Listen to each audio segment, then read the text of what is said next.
그동안 사도행전 7장까지 우리가 살펴보았는데요. 먼저 7장까지 주요 장면들을 살펴보도록 하겠습니다. 사도행전은 누가가 데오빌로를 수신자로 예수님의 부활 후에 대한 이야기를 기록한 것이죠. 누가는 부활하신 예수님께서 40일 동안 활동한 내용과 승천에 대해 기록하고 있습니다.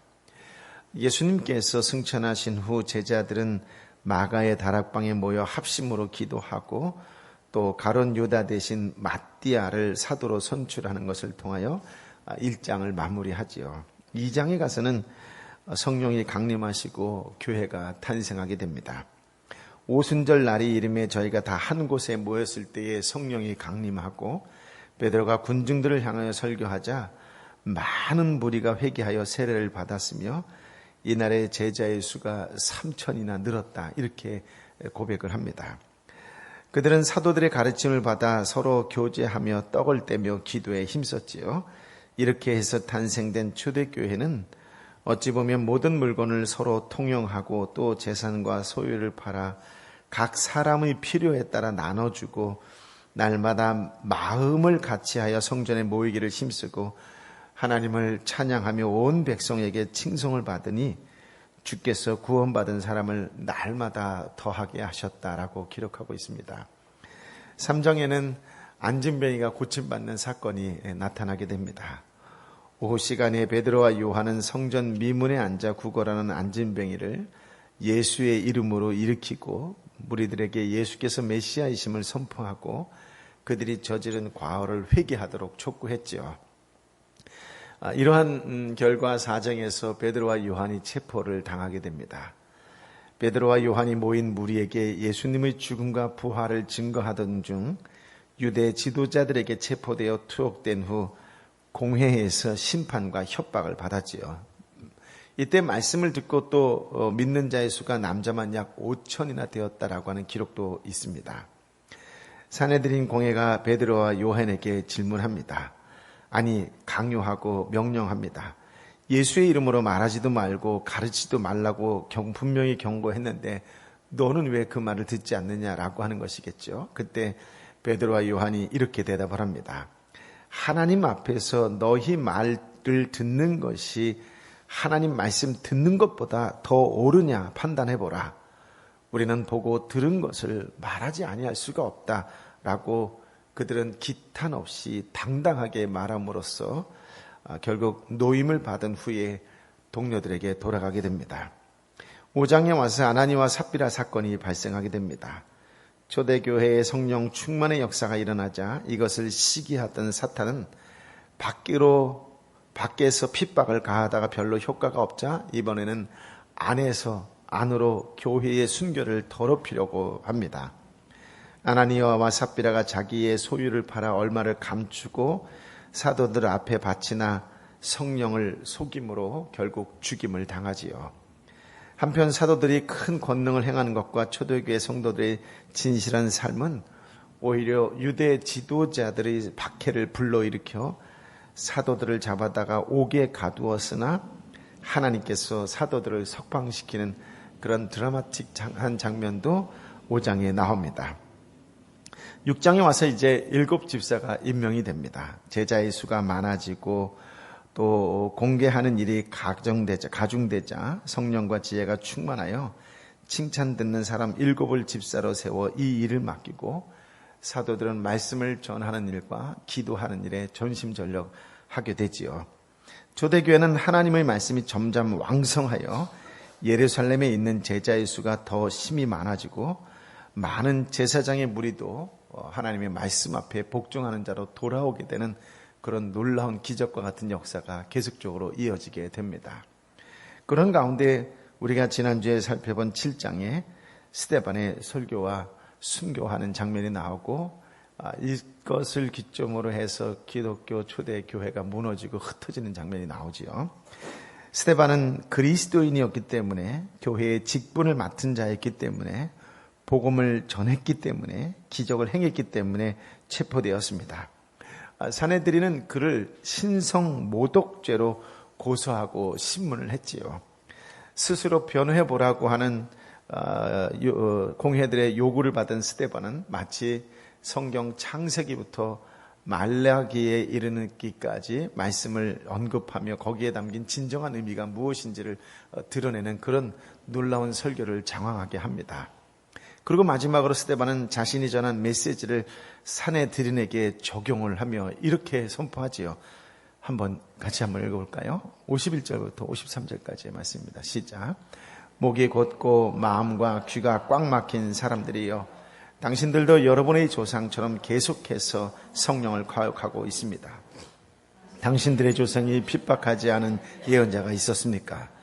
그들은 심지어 의인이 올 것을 예언한 사람들을 죽였고 이제는 당신들도 그 의인을 배반하고 죽였습니다. 당신들은 천사들이 전해준 율법을 받았으면서도 그것을 지키지 않았습니다. 한마디로 요약해서 이야기한다면 당신들이 예수님을 죽였다라고 하는 말이지요. 설교를 들은 사내들인 사람들은 마음에 찔림을 받았다고 성경은 이야기합니다. 그런데 그 반응은 회개가 아니라 이를 갈았다라고 하는 것이죠. 같은 설교를 받아도 어떤 사람은 그것이 찔림이 나여 회개하는 사람이 있고 어떤 사람은 그것이 부담되어 돌아서는 사람도 있습니다. 어찌 보면 거기까지만 했어도 스데반은 순교를 당하지 않았을지도 모릅니다. 그런데 그들에게 쇠기를 박는 한마디 말을 더하지요.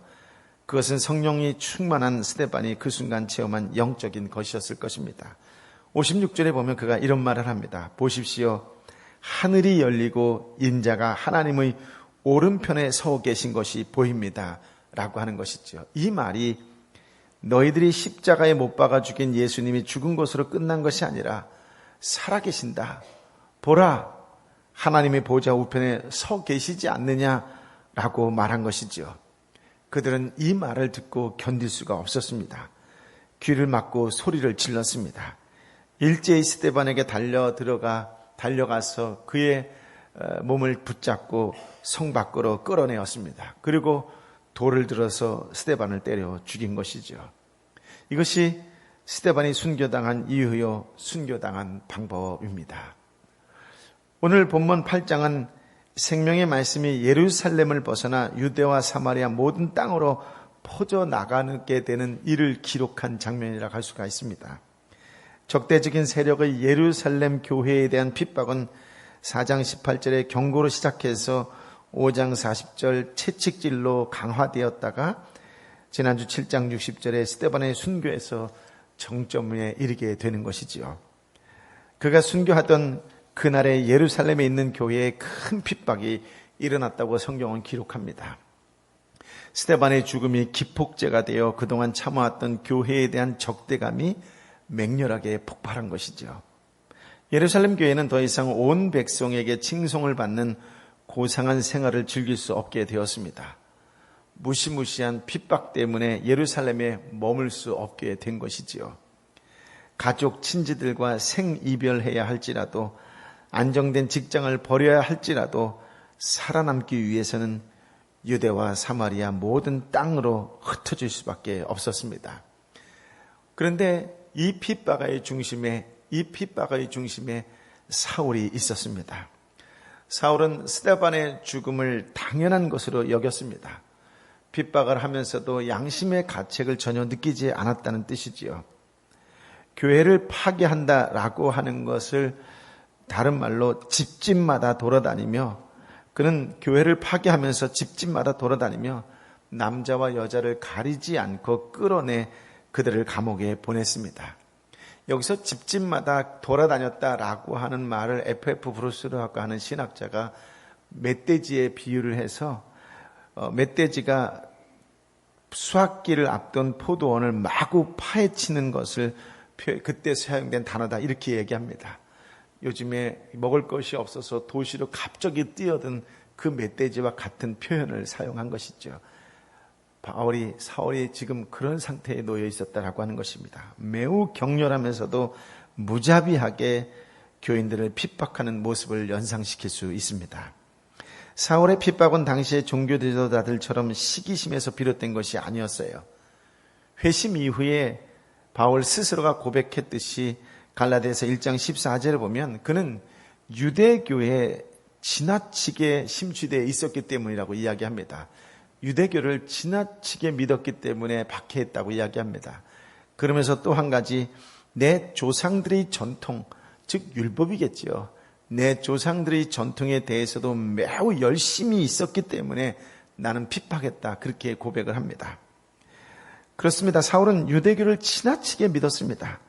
이 말이 무슨 말이냐면 하나님은 한 분이라는 생각이 지나쳐서 예수님께서도 성부와 본질이 동일하신 성자 하나님이시다라고 하는 진리를 받아들일 수가 없었다라고 하는 말씀이에요.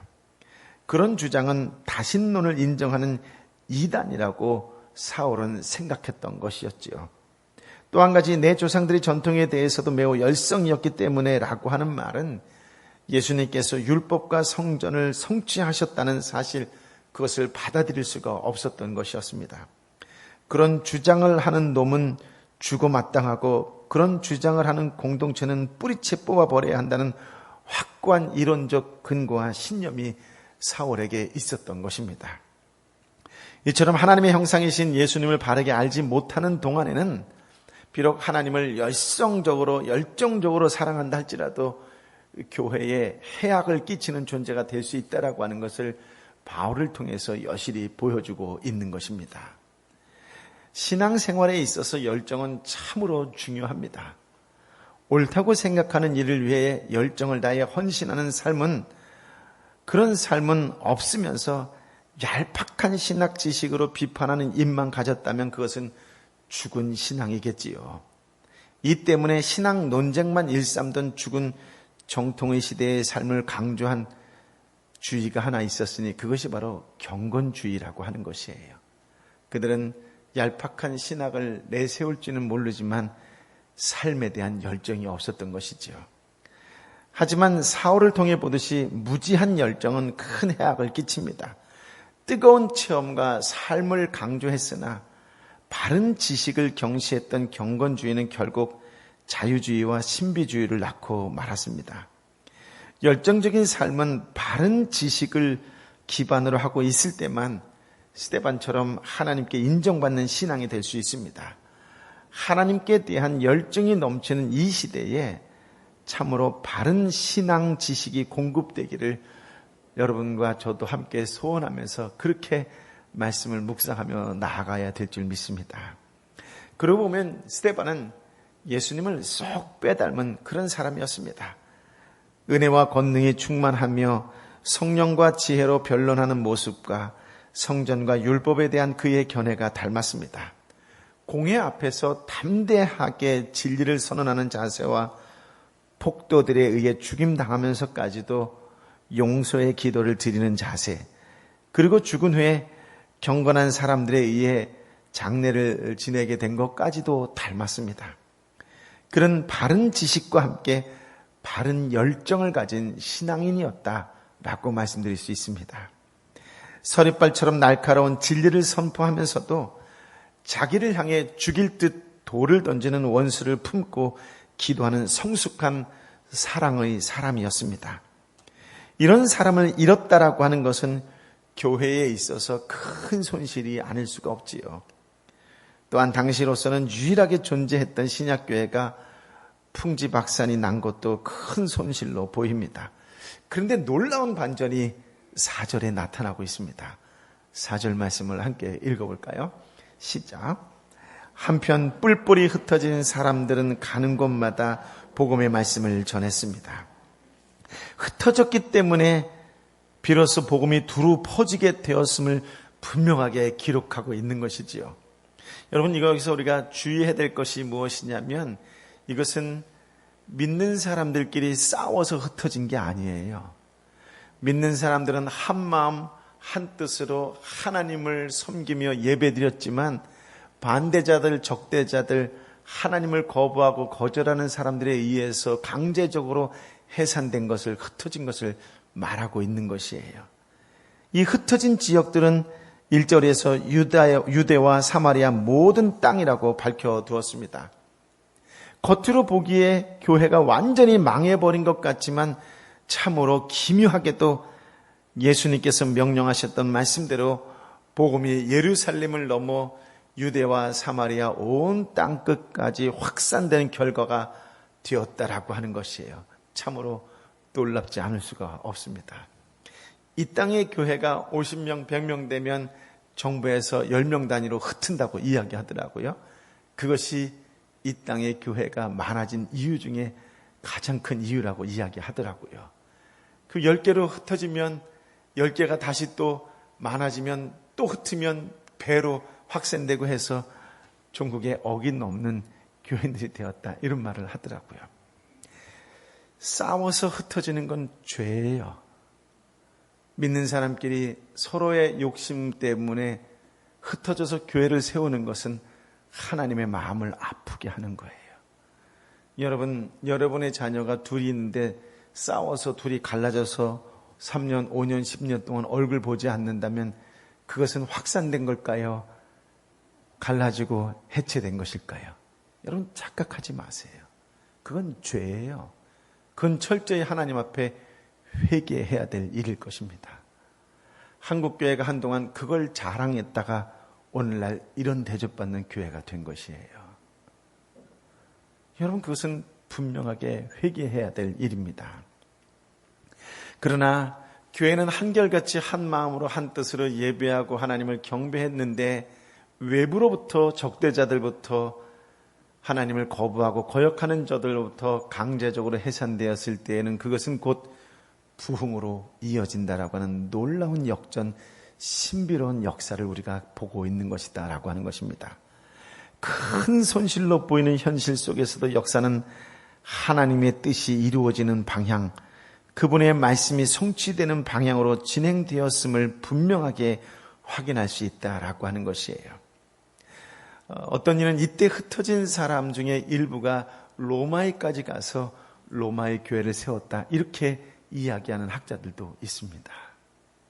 어찌됐든 본문에서 사울은 100% 자기 의지로 복음 전파를 막기 위해서 가진 열정을 다해 교회를 핍박했습니다. 그러나 그 이면에는 하나님 나라의 확장을 막으려는 사탄의 역사가 있었던 것이지요. 성도들은 핍박에서 살아남기 위하여 어쩔 수 없이 유대와 사마리아 땅끝으로 흩어져야만 했습니다. 그거 역시 100% 자신들의 의지로 결정한 일이었습니다.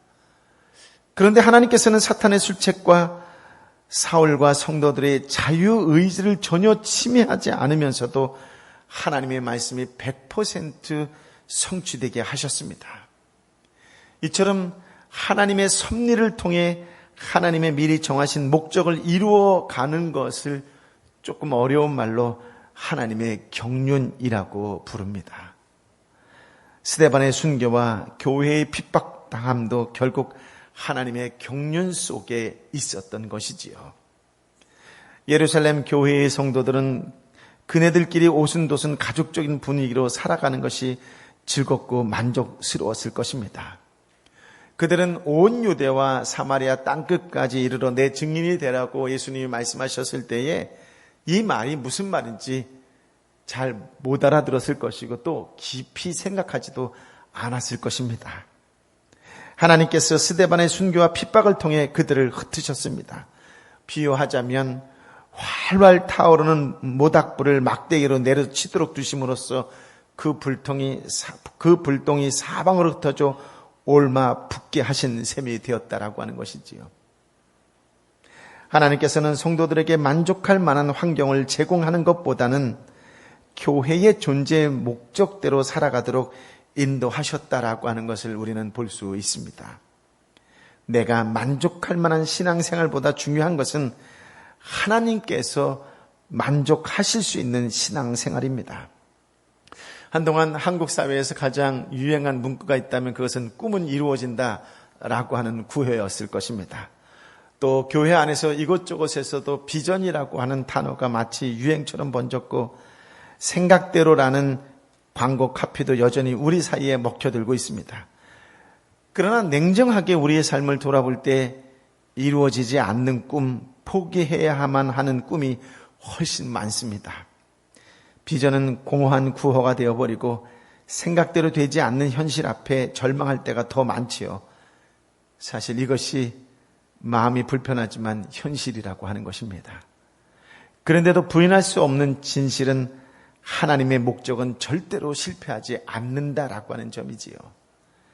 하나님의 말씀은 결코 수정되거나 보완되지 않습니다.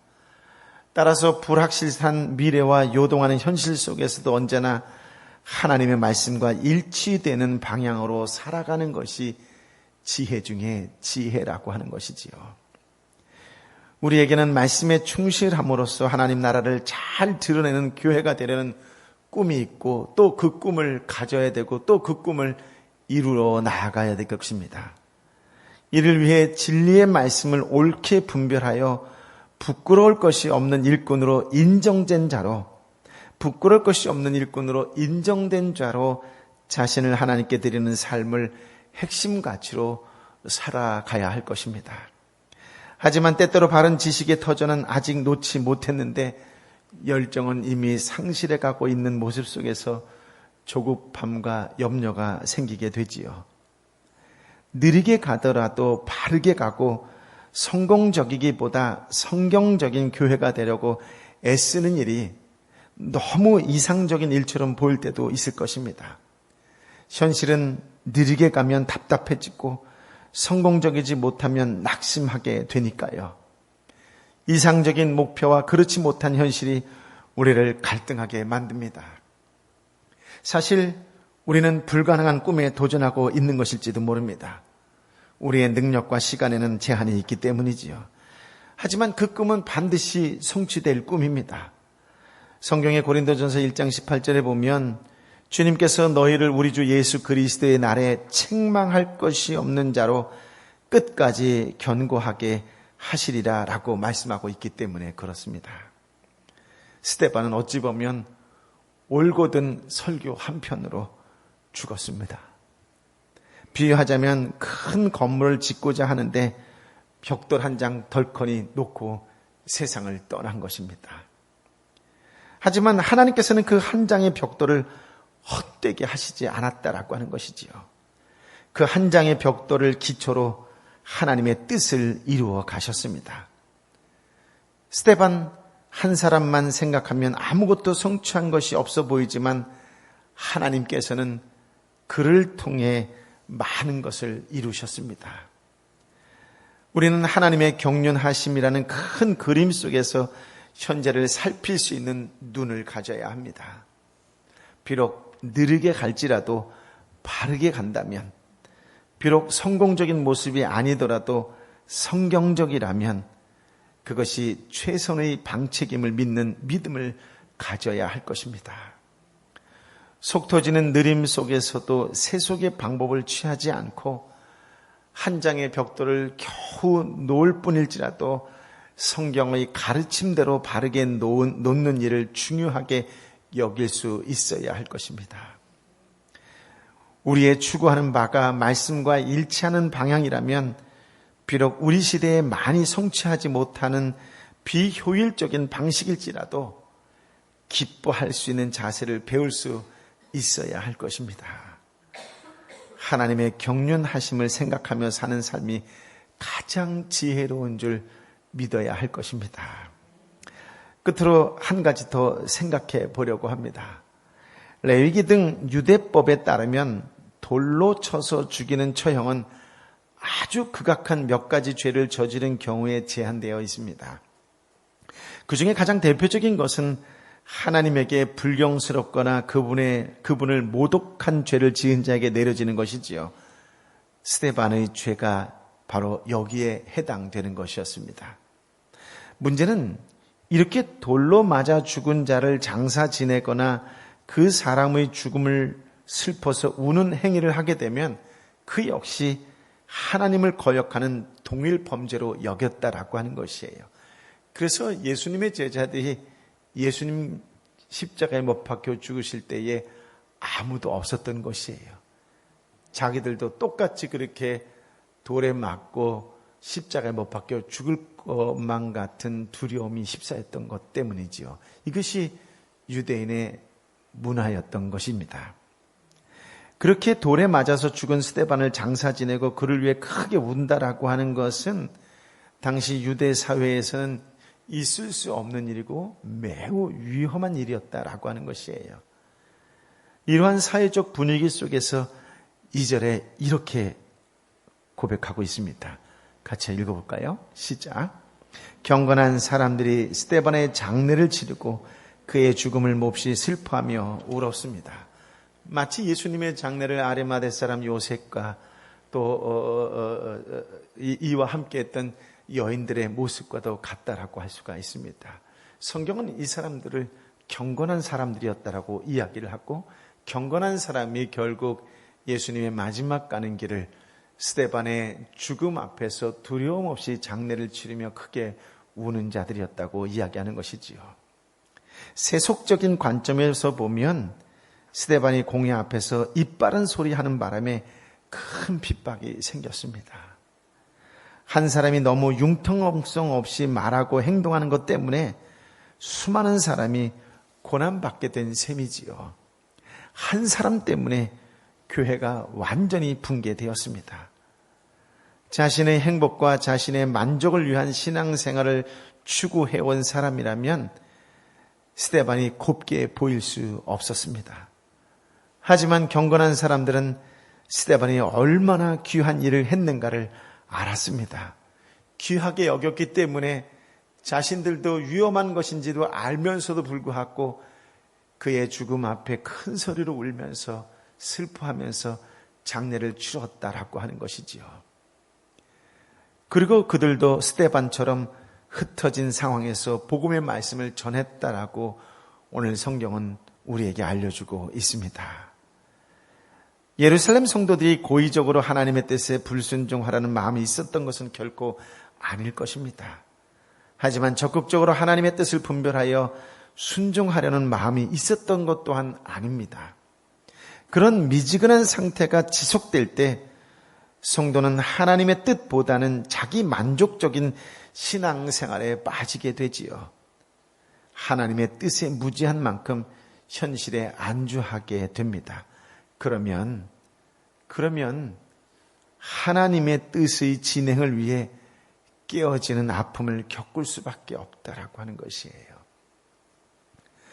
언제라도 진리의 말씀을 옳게 분별하여 부끄러울 것이 없는 일꾼으로 인정된 자로 자신을 하나님께 드리기를 힘쓸 수 있기를, 그런 믿음의 사람 일꾼이 되시기를 예수님의 이름으로 축복합니다. 아멘. 아버지 하나님, 참으로 귀한 말씀, 생명의 말씀을 우리에게 허락하여 주시니 감사합니다. 주님께서 디모데에게 진리의 말씀을 바로 가르치는 부끄러울 것이 없는 일꾼이 되라고 말씀하시고, 하나님께 인정받는 사람이 되기를 힘쓰라고 말씀하시면서 이웃에게서도 칭찬받는 사람이 되라고 말씀하셨는데, 하나님, 우리가 정말 하나님에게도 인정받고 이웃에게도 칭찬받는 그리스도인입니까? 오늘 우리의 삶을 되돌아보게 하여 주옵소서. 우리가 하나님보다 더 귀한 것이 있게 되는 순간, 하나님의 뜻에 무지한 만큼 현실에 안주하게 되는 순간, 하나님은 하나님의 뜻을 진행하기 위해서 우리의 삶 속에 깨어질 수밖에 없는 아픔을 겪게 하신다라고 하는 것을 기억하는 자가 되어 지혜롭게 살아가는 지혜로운 그리스도인이 되게 하여 주옵소서. 늘 깨어있는 하나님의 사람 되게 하여 주옵소서. 기도하는 하나님의 사람 되게 하여 주옵소서. 끝까지 지속적으로 변함없이 하나님만을 부르며 예수의 이름으로 기도하는 자가 되게 하여 주옵소서. 우리에게 다시 한번 이 귀한 소명을 깨닫게 하여 주신 우리 주님 예수 그리스도의 이름으로 기도하옵나이다. 아멘.